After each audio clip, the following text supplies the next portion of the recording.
En el Mostrador Podcast continúa Al Pan Pan con Mirna Schindler, la conversación que buscas para comenzar tu mañana.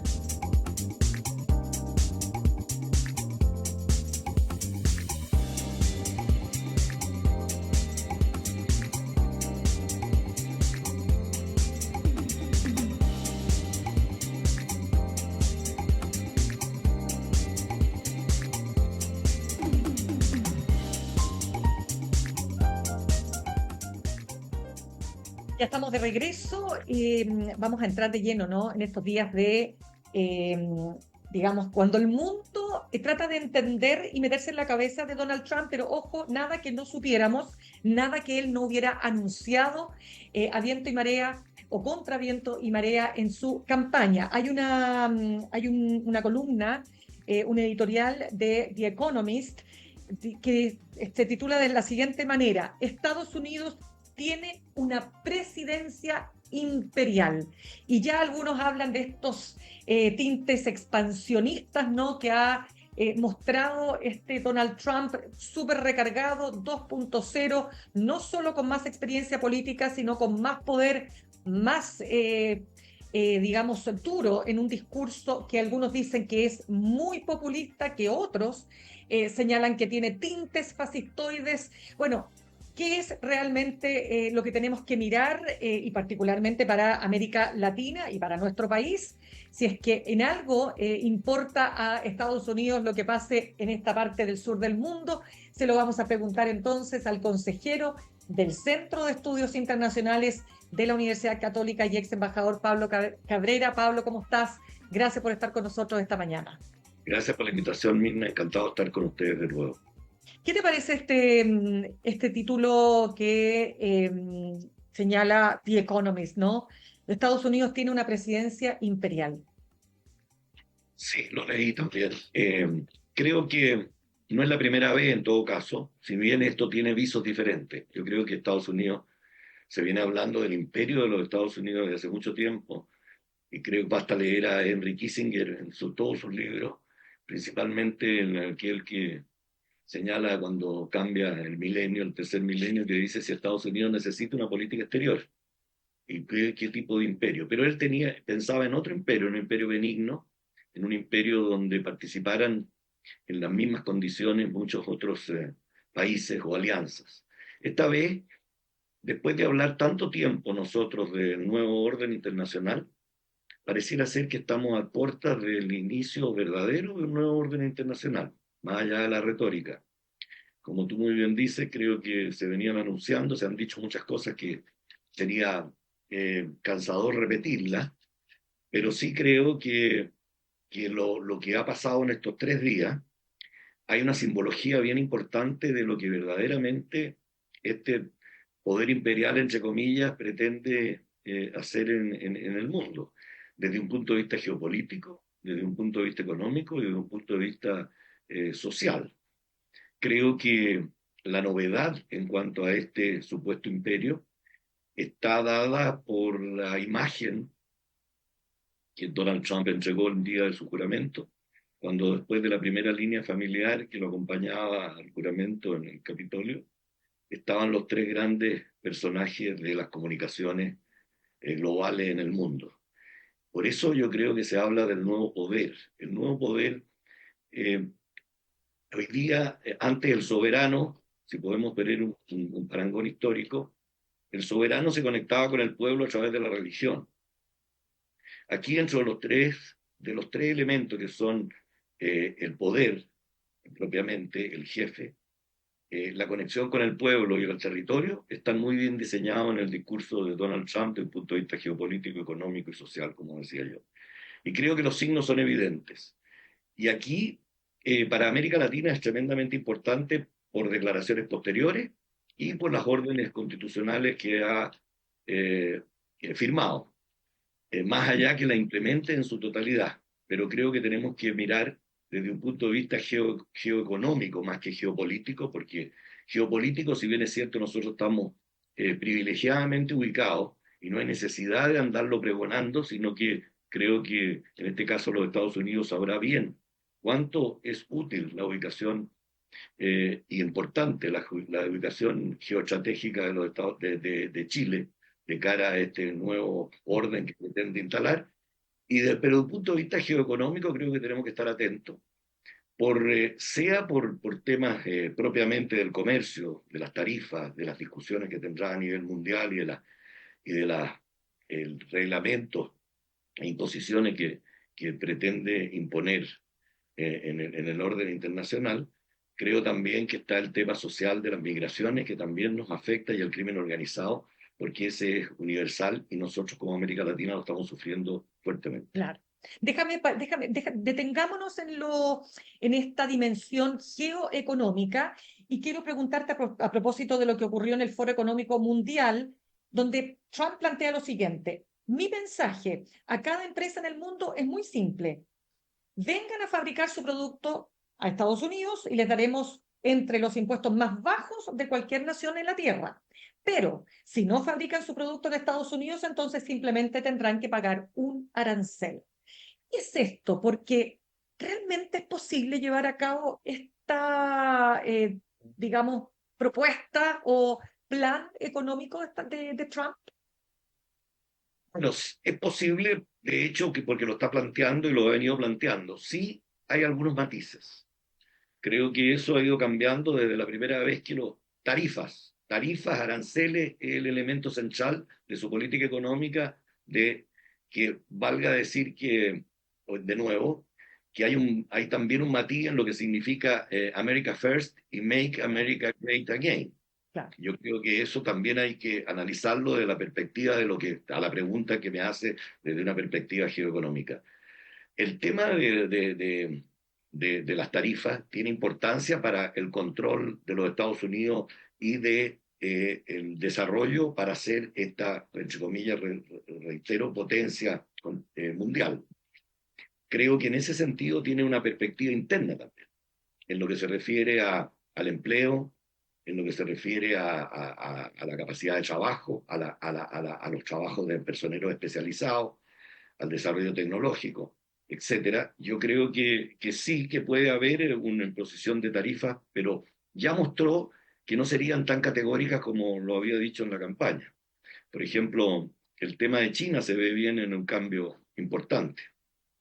El cambio importante de China al decir, mire, yo con China voy a aceptar la competencia, pero la competencia tiene que ser justa. Y aquí cambió el eje de la discusión. ¿Qué es lo que es justo para los chinos y qué es lo que es justo para los americanos? Porque hay dos proyectos. El proyecto reconocer que este imperio tiene una parte al otro lado, que es el otro imperio, que podría ser la otra potencia continental que es China, y los Estados Unidos, y esa competencia tiene que ser justa, y ahí es donde culturalmente hay algo importante a analizar. Pablo, esto que tú planteas de distingamos entre America First, América primero, y MAGA, que es Make America Great Again, que es en el fondo hacer de Estados Unidos o de América un país nuevamente grande, ¿no? Pregunta, ¿cuál es la diferencia o la distinción que harías tú entre esos dos aspectos? El primer gobierno de Trump fue un gobierno aislacionista en cuanto a la participación de Estados Unidos y a crear condiciones para esto que está impulsando ahora. Creo que no hay que perder de vista de que Donald Trump estuvo 4 años en campaña. Él había entendido que había ganado la elección anterior con todo lo que pasó y inició su campaña para recuperar el poder. Y en esos 4 años hay algunos ajustes en cuanto a lo que es la evolución del mundo y a lo que son sus prioridades. Y creo que lo ha mostrado en el sentido de convidar, de abrirse a una coalición, por lo menos ideológica, de que siga su planteamiento. Y por primera vez en la historia invitó a dignatarios extranjeros, haciendo una muy marcada diferencia a la ceremonia de transmisión del mando. Les dice, bueno, yo voy a construir esto, pero ustedes me tienen que ayudar focalizadamente en algunos temas que ustedes están mostrando también una correspondencia con los Estados Unidos. Necesito aliados, pero necesito aliados que me gusten a mí. No necesito aliados en cuanto no está mirando la historia de cada país. Incluso hay un tema ahí súper complicado de apertura al mundo, por cierto, pero de acuerdo a los cánones propios de su ideología política y del programa que él quiere implementar. Hay un marcado no desdén, pero quizás no consideración de Europa.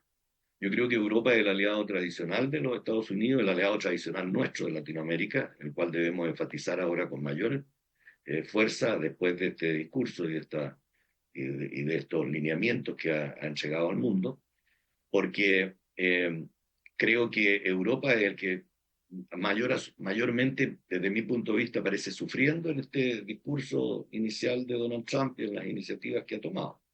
Porque ponerle condiciones a su aliado tradicional para desarrollar una política económica abierta, como la que estaban desarrollando antes, amenazándolo con poner aranceles si no invierte o entala empresas en los propios Estados Unidos, el nearshore o el middle size o el middle term shores o shoring. Esto significa acercarse a este país en la instalación de sus empresas. Creo que es tremendamente fuerte para Europa y no menor para nosotros con las declaraciones que hizo, más allá que son declaraciones no en el discurso, sino que a una pregunta específica de algún periodista o de algún... Claro. Mira, un dato nomás que quiero señalar, Alemania tiene un superávit comercial de 65.000 millones de euros al año con Estados Unidos. Entonces, ahí lo que se está planteando es que Trump dicen que le va a pedir a Alemania que le compre armas y gas natural para compensar esa cifra. Entre los temas que se están señalando. Hay razones, Pablo, para tener miedo, es decir, para sentir que hay un peligro que se cierne sobre el mundo? Mira, hace tiempo que el miedo se globalizó y el miedo es una parte de la agenda, aunque sea tremendo decirlo, pero yo estaba leyendo un libro que se llama Guerra Nuclear de Annie Jacobsen, que solamente en la tercera página, efectivamente lo que voy a decir, me corrió escalofrío por la espalda. Y yo lo recomiendo que lo lean. Está en las librerías chilenas, Guerra Nuclear, un escenario de Annie Jacobsen. Y creo que el miedo está dado ahora no solo por el poder nuclear, porque es terminal, que es terminal para la humanidad, no para el planeta. El planeta va a seguir existiendo. Pero el miedo en lo que es las represalias, las amenazas, las nuevas amenazas. Mirna, nosotros venimos hablando desde el año 2000, por decir una referencia, mucho antes, los prolegómenos del cambio del milenio. Sí. Veníamos hablando del nuevo orden internacional, que era necesario terminar con Westfalia de 1700 y tanto, y era el orden internacional que lo regía, la soberanía de los estados, etcétera, la detente, o el equilibrio del terror nuclear, etcétera. Todas esas cosas hoy día son parte del análisis de la historia, pero estamos en otra realidad. Estamos en una realidad mucho más directa entre la combinación del diálogo entre la población, la sociedad y la autoridad. Y en un contexto nuevo donde el derecho internacional no se manifiesta a la luz de los estados como algo para respetar. Hemos visto recientemente que Naciones Unidas y el Consejo de Seguridad está un poco congelado en cuanto a detener las guerras, por ejemplo, que tenemos. Ayer miraba un mapa, apertura hemisférica, cuando cortan los hemisferios, el mapa mundi lo corta y se abre el hemisferio. Y fíjate que ahí el único sector que no tiene puntos focales de conflicto, de alta tensión, media tensión o baja tensión, es América del Sur. Más allá de dificultades que existen políticas. O sea, ahí tenemos un espacio tremendo de podernos posicionar, pero ojalá con planteamientos comunes, y estamos muy lejos de eso. Yo creo que a la pregunta inicial tuya del impacto a América Latina, más allá del miedo, deberíamos de buscar entendimientos básicos de cara a este planteamiento que ha hecho Donald Trump ayer y antes de ayer en cuanto al crimen organizado, a las migraciones, a las tarifas y a la geopolítica. Creo que nosotros no tenemos un posicionamiento geopolítico importante que tenemos que mostrarlo, no contrariarlo y no discutirlo, porque es evidente, pero sí participar con nuestras fortalezas en tratar de tener un planteamiento común latinoamericano, porque Europa nos necesita. A lo mejor Estados Unidos no nos necesita y nosotros necesitamos a ellos, como dice Donald Trump. Claro. Pero yo creo que Europa nos necesita y nosotros necesitamos a Europa. O sea, haciendo un seguimiento a esas declaraciones, no muy felices para nosotros, creo que el tema de Europa es un punto focal. Y por el otro lado, también tenemos que hacer una reflexión profunda de que nosotros desde siempre hemos dicho que no somos cómodos algunos con Estados Unidos. Siempre Estados Unidos ha estado en la discusión y hemos protestado cuando no nos da, según tiempo, no nos da el tratamiento que creemos que nos debe dar, y hemos protestado cuando se inmiscuye mucho. Y yo creo que también hay que mirar la historia un poco en ese sentido. Desde hace un tiempo esta parte de Estados Unidos, en la política de seguridad nacional de los Estados Unidos frente a América Latina, la había dejado de implementar. Había dicho, los americanos, ustedes pueden desarrollar sus propios proyectos y su propia seguridad. Hoy día estamos protestando algunos, o están protestando algunos, porque Estados Unidos encuentra que América Latina no está en el área de su influencia y le gustaría que tuviera más áreas en su influencia. El área de influencia en ese sentido sería inmiscuirse más en los asuntos latinoamericanos, influir más en la toma de decisiones americanas. Por eso creo que nosotros necesitamos un panorama y un proyecto mucho más unido, mucho más de sentido de comunidad latinoamericana, dado sea por el miedo, sea por las nuevas amenazas, sea por el cuadro geopolítico, o sea por el cuadro geoeconómico. Y fortalezas tenemos. Claro. Conversamos a esta hora con Pablo Cabrera, consejero del Centro de Estudios Internacionales de la Universidad Católica, ex embajador. Pablo, cuando se señala que Donald Trump es el producto de la pérdida de hegemonía de Occidente y que es de alguna manera, ¿no es cierto?, la muestra palpable del declive de las democracias liberales. ¿Qué significa? Porque naturalmente que esto no es solo el producto de un hombre que sale de la nada.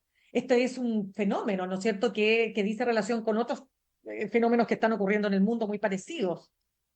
Pero ¿lo ves así? ¿Ves que aquí lo que hay es eso, una pérdida de hegemonía de Occidente y la crisis, ¿no es cierto?, profunda en que están las democracias liberales en el mundo? Hay mucho de eso, pero creo que analizarlo sin tomar partido es difícil, pero esa es la labor de la diplomacia, analizarlo sin tomar partido. Yo creo que hay mucho de eso, creo que hemos hablado durante todo el siglo XX, todos los países, incluido Estados Unidos, que hoy día está pasando la cuenta en ese sentido, si me permite la expresión, de que el siglo XXI iba a ser el siglo del Océano Pacífico, por ejemplo. Y el siglo del Océano Pacífico, Estados Unidos contribuyó a que así fuera, pero la fisonomía del Océano Pacífico se la tomó China, y con legítimas armas o los espacios que se le dieron. Y ahí comenzamos a hablar del declive de los Estados Unidos, del centro de gravedad político estratégico se había movido hacia el Asia, y empezamos con una retórica permanente sobre eso y los contrapesos para poder decir, somos de la civilización judeo-cristiana occidental, somos parte de Occidente, la discusión ideológica entre Oriente y Occidente son dos proyectos distintos, están haciendo hoy día carne, diríamos. Está en eso el tema. Por primera vez, a lo mejor en mucho tiempo, pasamos de la retórica a los hechos. Y ahí es donde cunde el miedo, cunde la reflexión, debería cundir la reflexión, y una reflexión de respecto a qué es lo que hemos hecho mal, por qué entendíamos que el declive de los Estados Unidos se había producido. No obstante que los estudiosos y los estrategas de los Estados Unidos siempre han considerado que son una potencia continental y que eran un imperio a implementar de diferentes maneras, claro, benigno, maligno o como sea, de acuerdo a las circunstancias mundiales hoy día. Vivimos en un proceso donde la tecnología es muy importante y la carrera tecnológica ha copado la agenda. Y ahí es donde China ha encontrado también su lugar, que ha venido trabajando desde hace mucho tiempo con la ayuda de Occidente. Hay que mirar cómo nace el proyecto de Deng Xiaoping cuando se encuentra con Kissinger y con Nixon y Estados Unidos, cuál es el papel y el rol que juega Estados Unidos frente a China. Lo que pasa es que ahí las evaluaciones con respecto al futuro de China a lo mejor eran distintas a lo que China pensaba. Pero también el sentido de comunidad lo hemos ido perdiendo, si basta mirar nuestra región. Nosotros en un momento cuando vino la debacle con el derribamiento de las Torres Gemelas, fuimos capaces de ponernos de acuerdo y de firmar la Carta Democrática. Y la Carta Democrática que ponía a la democracia en el artículo 1 como concepto, ejercicio y un derecho, hoy día no la aplicamos. Tenemos una América Latina donde la democracia concebida en los términos así, hoy día algunos la conciben como el valor de la libertad nomás. Asocian libertad con democracia y no es lo mismo. O sea, es parte de, pero se pueden hacer muchas cosas a nombre de la libertad sin que sean procesos o ejercicios democráticos tradicionales a lo que es el valor de la democracia. Entonces, la reflexión nuestra, desde un punto de vista de donde estamos ubicados, de las potencialidades que tenemos, de las debilidades que tenemos y del factor que queremos jugar, no podemos entrar en una carrera de desprestigio, de desdén frente a uno, a otro o de crítica. Tenemos que entrar en una labor de acción, ojalá conjunta a los países latinoamericanos, que estamos ubicados geoestratégicamente bien. Basta mirar la posición de Chile cerca de la Antártica, con el futuro de la Antártica, con mar abierto, con los valores del mar, con la ecuación atmósfera-mar, con los circuitos financieros internacionales, con las rutas marítimas internacionales, etc. Creo que tenemos los minerales que tenemos, la capacidad para contribuir al desarrollo tecnológico mundial. Tenemos que jugar una diplomacia inteligente, un manejo de la información acorde y una aproximación al poder mundial de acuerdo a lo que son nuestras prioridades. Y nosotros somos, lo hemos dicho tanto, que somos del barrio latinoamericano, si bien es cierto, tenemos proyección hacia el Océano Pacífico en un contexto importante geopolítico internacional. Pero no tenemos las herramientas ni del territorio, ni de la población, ni del tamaño de la economía para liderar nada y entrar en la discusión geopolítica propiamente tal. Pero sí en la geoeconómica, con nuestro territorio por sí es un factor económico importante para las grandes potencias y para el nuevo orden internacional. Pablo, tú mencionaste esta elite que apoya, ¿no es cierto?, empresarial, los dueños, ¿no es cierto?, de hoy día una de las herramientas más importantes para el control, dijéramos, de las personas, ¿no?, de la población, que dice relación con el dueño de X, el dueño de Instagram, Facebook, ¿no sé? Estamos hablando de Zuckerberg, estamos hablando de Elon Musk o el gran magnate Jeff Bezos. Tanto así que se habla de una nueva oligarquía que es una oligarquía plutocrática. ¿De qué manera cuando hablamos de un nuevo modelo, bueno, de qué manera ese factor entra a redefinir un montón de situaciones, ¿no? En este nuevo modelo. Muy buena pregunta y muy buena reflexión. Yo diría que por eso quizás desde mi punto de vista empecé diciendo lo simbólico que significaba eso. Porque hoy día el tema de la inteligencia artificial, que es un desafío tremendo y que le produce ahí otro tipo de miedo y temor a las personas, creo que tiene también su correlato en este mundo de distribución del poder mundial. Y ahí es donde encuentro que hay que poner acento en dejar fuera Europa, en este discurso de Donald Trump, que es preocupante. ¿Por qué? Porque desde una perspectiva de competencia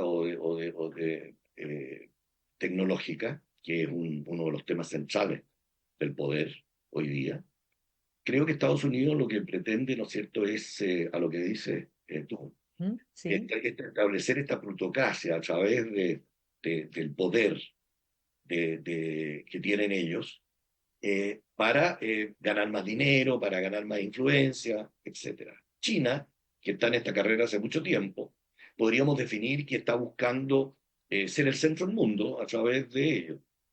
A través de la tecnología lograr su espacio. El imperio chino es la diferencia con el imperio americano, todo esto entre comillas, para no herir susceptibilidades de nadie, Creo que la diferencia es que uno es abierto al mundo, a buscar espacio en el mundo, y el otro siempre ha traído a su territorio gente y ha traído nuevas ideas, nuevas civilizaciones, nuevas personas, migraciones importantes. En China no hay migraciones importantes de Occidente, Estados Unidos sí. Entonces, ¿por dónde faltaría Europa? Que también tiene un desarrollo y es lo que les ha incomodado y el cambio de posición a estos grandes imperios de las comunicaciones, que es que Europa es el tema ético, político.